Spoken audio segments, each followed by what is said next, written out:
What happens your first night in prison? What if the most dangerous hour of your entire life wasn't a car crash, wasn't a robbery, wasn't a war zone, but a single night behind a steel door you didn't choose to walk through? Most people think the worst part of prison is the years that follow. They're wrong. Correctional officers will tell you, off the record, that the first night is where inmates are made or broken. And what happens inside those 12 hours is something the system never fully explains to the people living through it. By the end of this video, you'll understand why seasoned inmates fear the first night more than solitary confinement itself. And the reason will disturb you. Every year, roughly 600,000 people are booked into county and state facilities across America for the very first time. Most of them are ordinary. A missed court date. A DUI. A fight that went too far. None of them are prepared for what's waiting on the other side of intake. This isn't about punishment. This is about survival, psychology, and the unwritten rules that govern a world most Americans will never see. And once you understand what really happens, you'll never look at those steel doors the same way again. The process starts long before the cell door closes. It starts in a room with fluorescent lights and no windows, where a new inmate is stripped of everything that made them a person on the outside. Clothes, jewelry, even their name, temporarily replaced by a number stitched onto a jumpsuit. Officers call this breaking them down. It's not cruelty for its own sake. It's a calculated first move designed to establish who holds control before a single word is spoken. Why would a system deliberately humiliate someone before they've even been convicted of anything? The answer lies in a psychological principle correctional staff have used for decades. Compliance is easier to enforce when a person's sense of identity has already been dismantled. A former corrections officer in Ohio once described it simply. The uniform isn't for hygiene, it's for control. But the real danger doesn't come from the guards. It comes from the yard, the day room, the cell block, where dozens of eyes are already watching the new arrival before he even knows their names. Every gesture is being read. Every hesitation is being logged. In prison, the first 90 seconds someone spends in a communal space can determine how the next several years of their life will unfold. Here's what almost nobody outside the system understands. Prison has its own government. And it has nothing to do with the badge on an officer's chest. Longtime inmates call it the politics, an unspoken hierarchy built on race, gang affiliation, and reputation. New arrivals are assessed within seconds. Do they make eye contact for too long? Too little? Do their hands shake? Do they flinch? Every one of these signals is being catalogued by inmates who have spent years learning to read exactly this kind of fear. One former inmate, released after 4 years at a medium security facility in Texas, described his first night like this. He said the sound of his own cell door locking was louder than anything he'd ever heard, because for the first time in his life, silence had a weight to it. He said he didn't sleep, not because of noise, because sleeping meant vulnerability, and vulnerability, on night 1, was the single most dangerous thing a person could show. But surviving the yard is only half the battle. The other half happens in a place most people have never even heard of. The classification unit. This is where prison staff decide, often within 24 hours, which block a new inmate will live in, who they'll be housed near, and whether they'll be placed in general population or protective custody. And here's the part that should terrify you.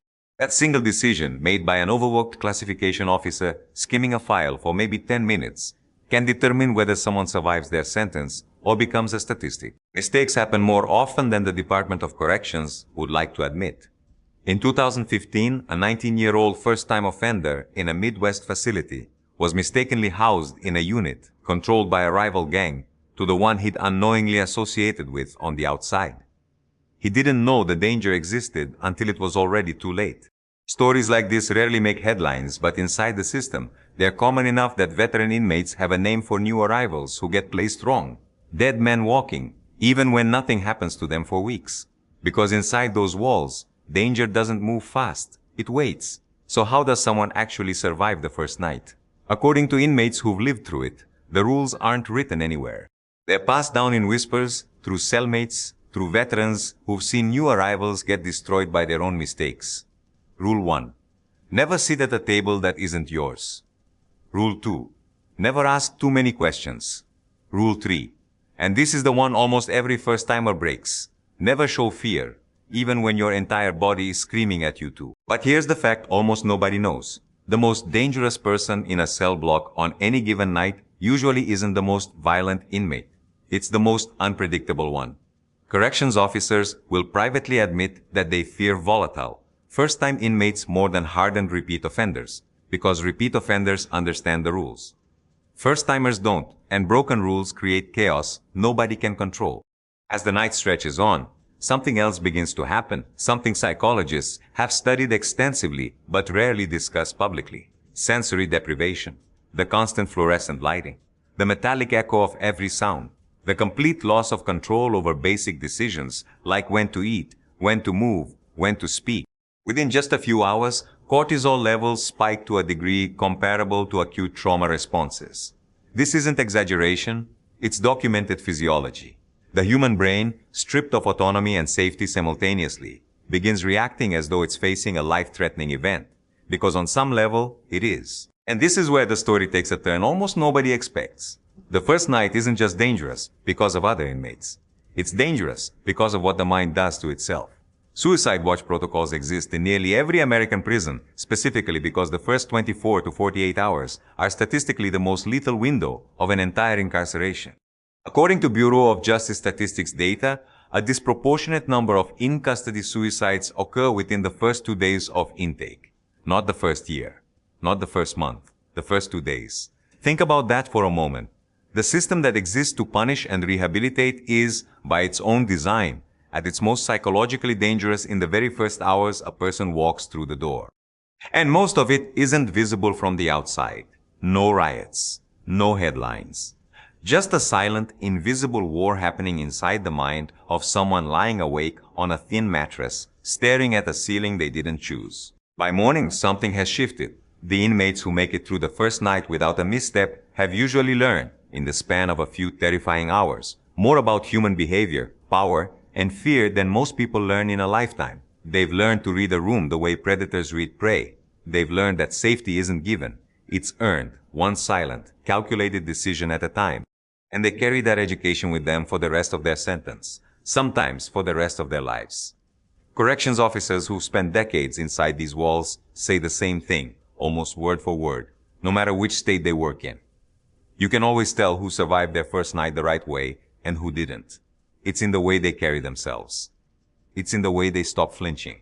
It's in the way that fear, the very thing that could have gotten them killed on night one, quietly transforms into something colder and something far more permanent. So here's the question worth sitting with. If a single night, one that most of us will never experience, is capable of rewiring how a person thinks, moves, and survives for years afterward, what does that tell us about the system itself? Is it protecting society? Or is it manufacturing exactly the kind of hardened, hyper-vigilant mindset it claims to be correcting? Would you have survived your first night in a place like this? Or would you have made the one mistake that changes everything? If this pulled you in, subscribe, because the world behind those walls goes a lot deeper than one night, and next time, we're going further inside than most people will ever see.